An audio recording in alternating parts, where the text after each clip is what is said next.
So I think I'm just gonna film everything that I feel like might conceivably be described as a technique. So let's see. I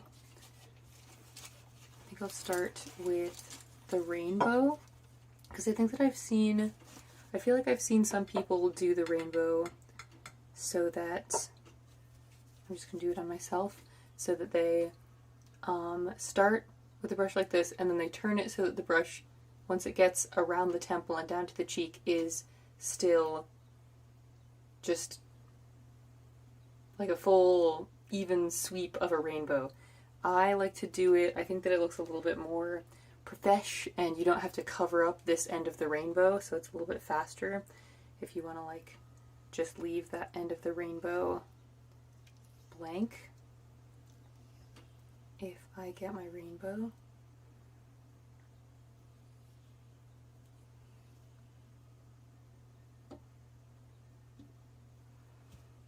and I start, it might be more intuitive for somebody who's done like calligraphy with a brush or a calligraphy pen. If I start like that and I turn it, but then I stop turning it so that when I get to the bottom it's sort of a swipe like that. I'm going to do it again because since I'm doing it on myself and I don't normally do it that way, I think I actually did it a little bit funny.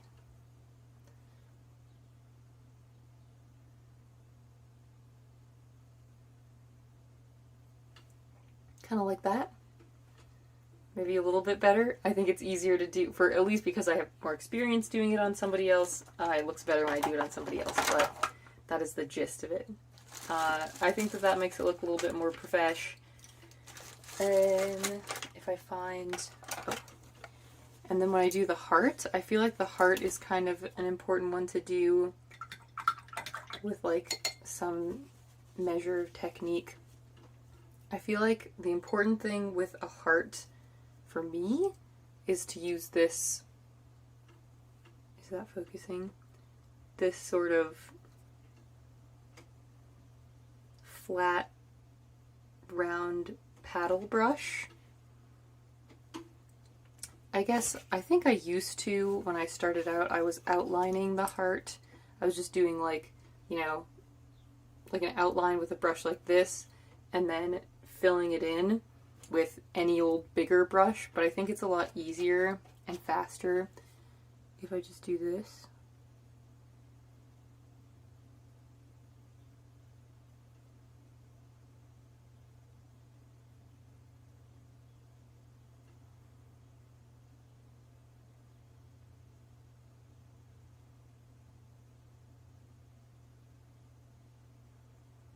Obviously I don't normally do this on myself, so I feel like it's turning out a little bit wonky.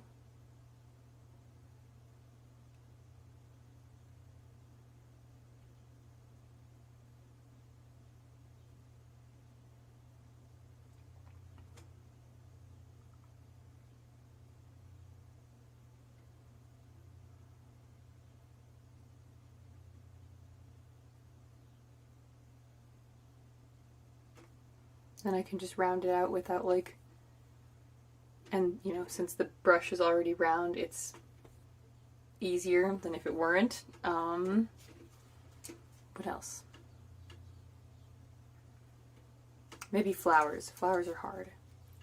I also like to use this brush for the flowers. So like, if I do like the whole gradient thing where I have my red already, but then I'm going to clean off the end of it and then get it a little bit wet again, just a little bit, and then maybe dip into white.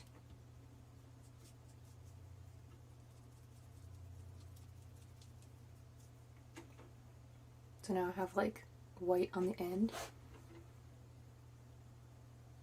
and then I press it, and then I drag it and turn it a little bit, so that when I get to the center of the flower, I'm getting more the side of the brush.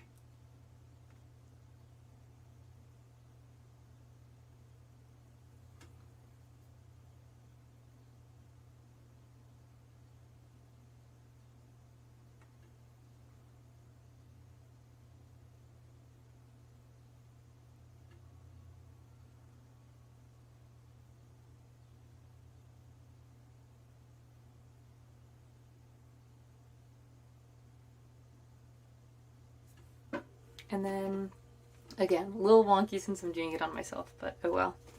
And then I'll do like the middle part. I have a brush. I don't know if this brush came this way or if somebody kind of twisted it into this like weird shape so that it's kind of ovular and basically the ends of the hairs are like bent inward so that the brush like very easily forms a circle when you just tap it. But if you don't have a brush that's like that, because I don't know who's responsible for that brush looking like that,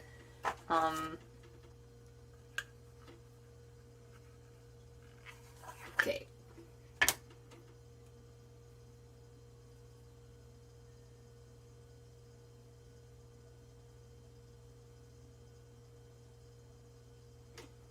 I just poke it like this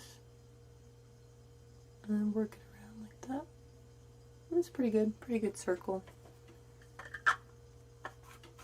Oh, and another thing that I feel like I kind of needed a lot of tutorials to do correctly when I was starting. So I don't know if this is like something that maybe would be a helpful tip. This one's harder, so I'm going to do it on my hand first. The sparkles, you have to start in the middle of the sparkle and flick it like this. Like that. So, and then I think that for just I feel like it, even if you do the sparkles well, they don't necessarily look aesthetic unless you like really have a variety of sizes on the sparkles. So like, if I do one right here, I'm gonna make this one like kind of a medium size.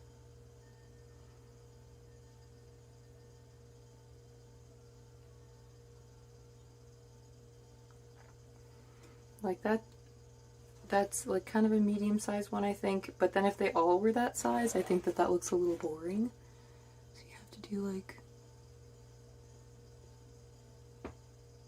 oh, that's terrible. Okay, I messed that one up, but you know, you get the point, right?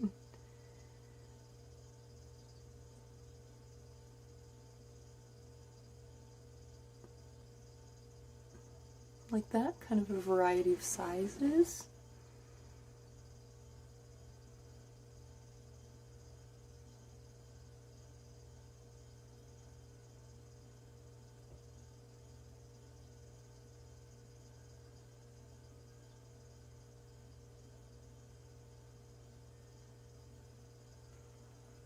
Yeah, now I'm sparkly. Wow.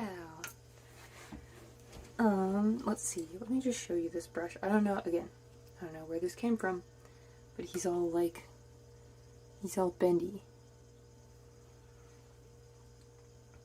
So that if I get some paint on there, he's like a little circle. Not a circle, but like he's very ovular. He's not his hairs aren't straight. They're kind of crushed at the end so that they curl in at the top when I hold them like this. So then when I like, I could like poke and drag like this.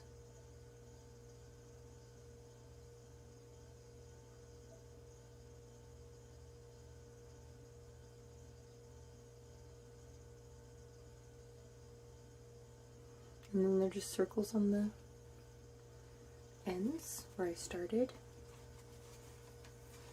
And then I can use him, I like to use him for the center of my flowers because it's easy for him to make a circle.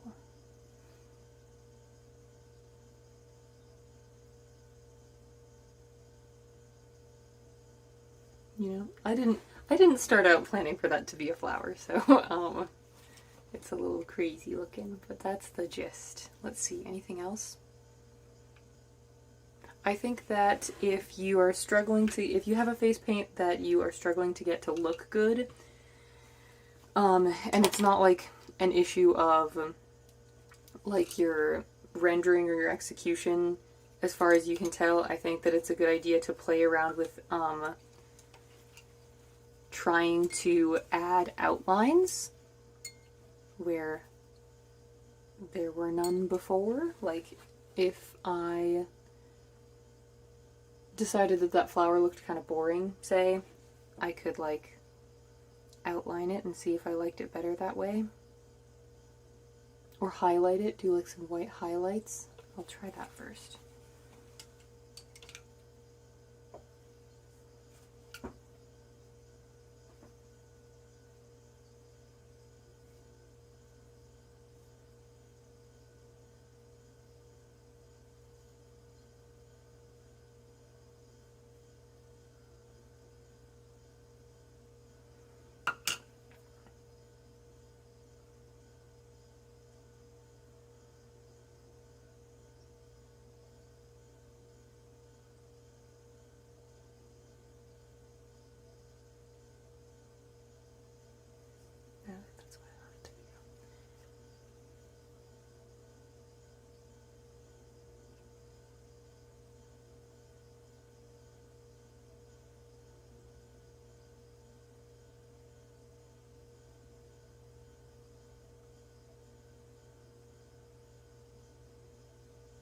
You know, something like that.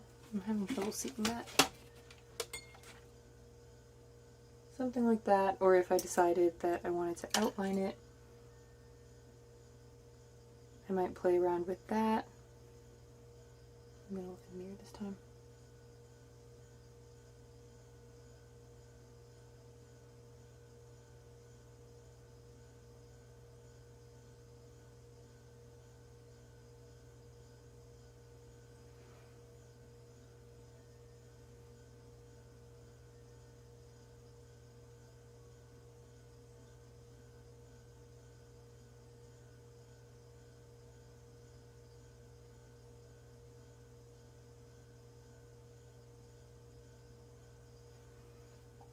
So, you know, I messed it up right there, but if you like decided that it looked kind of boring, then you could kind of play around with some highlights or some outlines to make it look more graphic and give it more interest.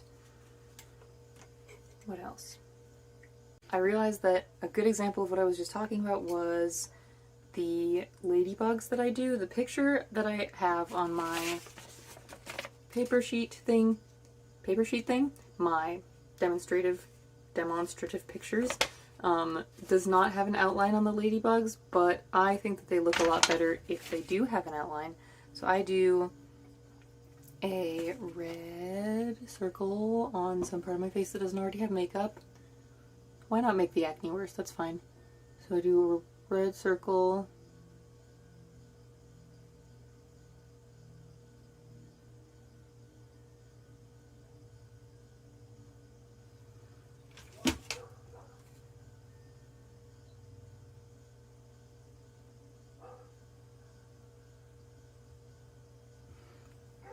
And then I do my black details.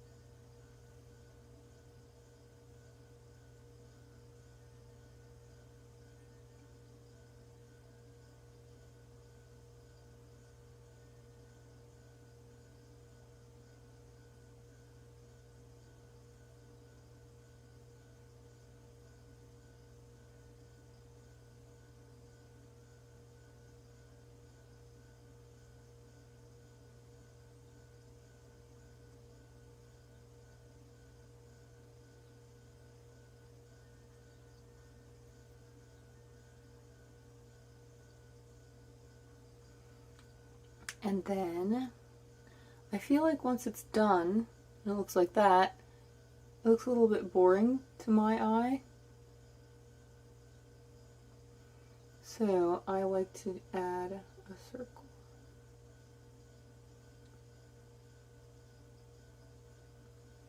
Like that. In my opinion, that looks a lot more interesting. It looks more dynamic to me. What else? Okay, I wiped off half of my rainbow so I could show you one of my favorite ones. I'm going to do the Spider-Man one because I feel like it doesn't take that long or that much effort to make that one look really cool. Again, because of the black. Well, first of all, the contrast between the colors is just really fun. And the black outline, like I said, is a very graphic look. It looks cool. So, again, I feel like it's important to, like, practice and figure out, like, the, like, kind of calligraphy effect with a flat brush. So, like, if I want to outline with just, like, the little thin side, and I'm going to go over my eyebrow so I don't have to clean my eyebrow off yet.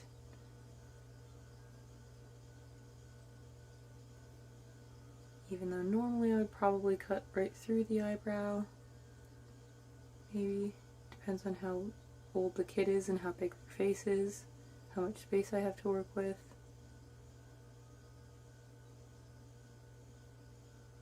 Alright.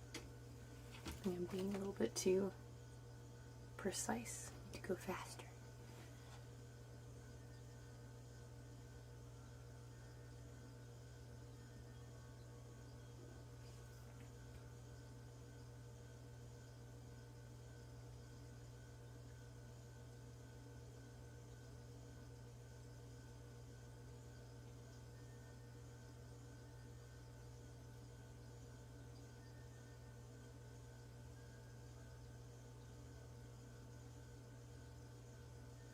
So now I have my outline done, and I can just fill it in and be imprecise about that part.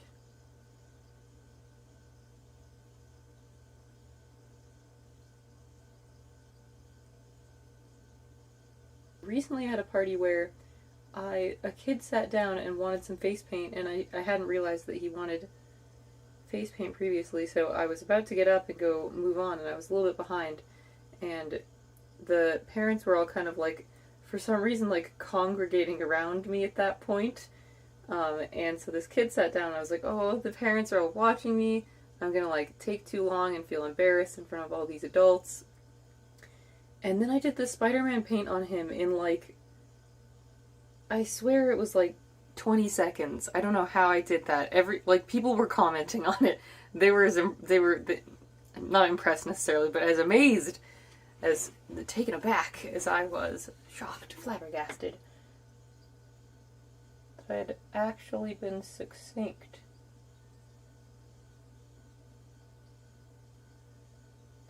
Oh, my hairy eyebrow got in the way.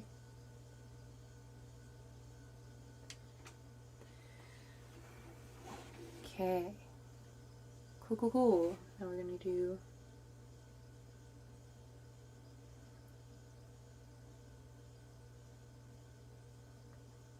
at this point I'm not even like explaining what I'm doing, but like, I don't know, maybe this is helpful.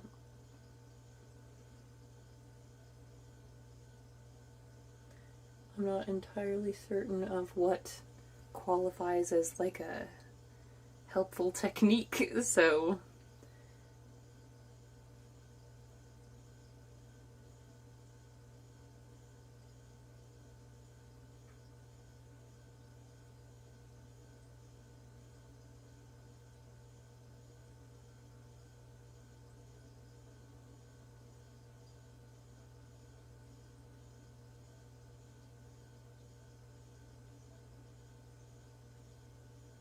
I hadn't really thought until recently about how,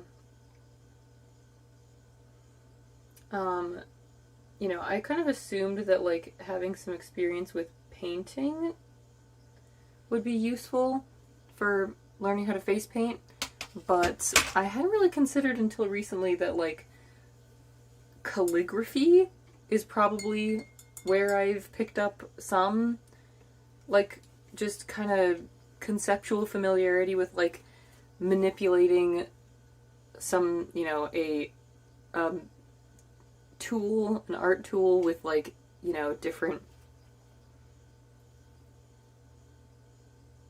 like a flat side, a skinny side, and a long flat side, like a calligraphy pen or a dip pen, like a brush pen. Do I have my brush pens? I don't think I do. but like, you know, a brush pen where you kind of like, you have to, it's basically like a brush. I mean, I have done calligraphy with like a brush or a brush pen, both of them, you know, obviously same concept where you have to like press it when you want a little bit more coverage, and then you can lift it up and go a little bit thinner and more delicate. And I think that that, like, learning how much pressure to apply can be difficult, and I think that calligraphy is a good way to practice that if you're, you know, don't want to paint all over somebody's face to practice every single time that you practice. Okay, makeup is gone. I'm going full gremlin mode. Water. I'm gonna do like the gradient sponge thing, but I don't really want to. Do I want to put it on my forehead?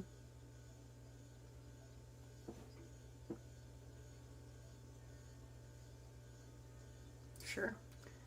So, I'm gonna put it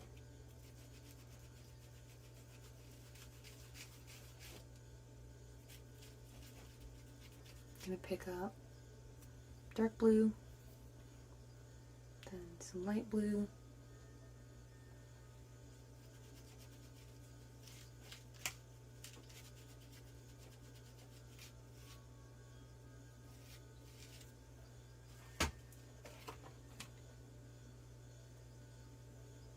I like to start with like an outline up here. I grabbed the mirror and I'm not using the mirror. Why did I do that? And then dab.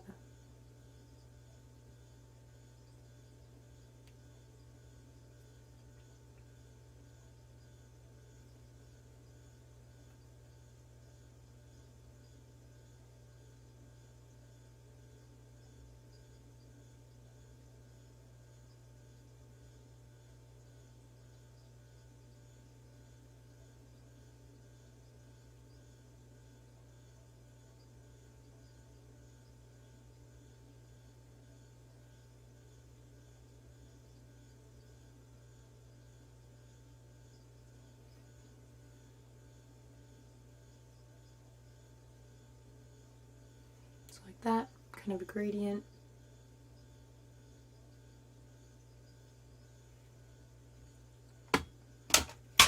And then the one that I've done like gradient butterflies before. I wasn't very experienced at that point, so I don't think that they turned out excellent, but I guess I could try that again sometime. Normally what I use the gradient for is the little Elsa snow crown, so I'll just continue with that.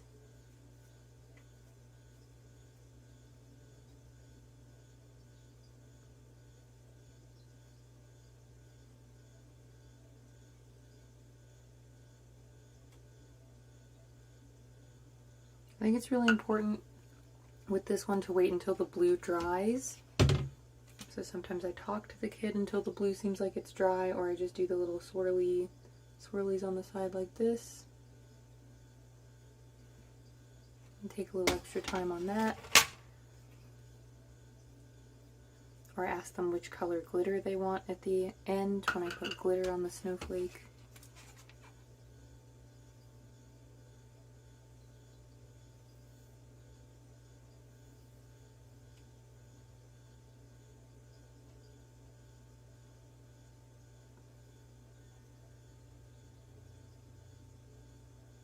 Since kids have small heads, I usually just do 3 little arms on my snowflake, and that's usually enough to look fine.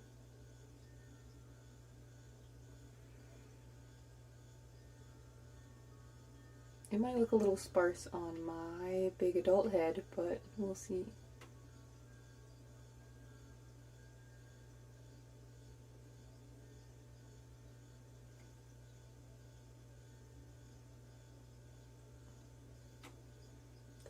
That one came up weird.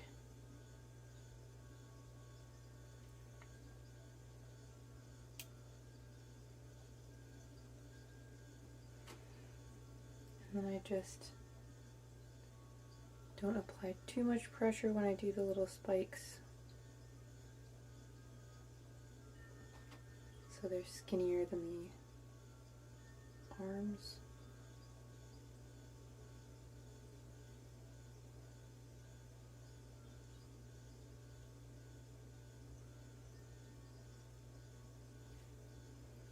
And then I might do some sparkles if it seems like there's a little too much space.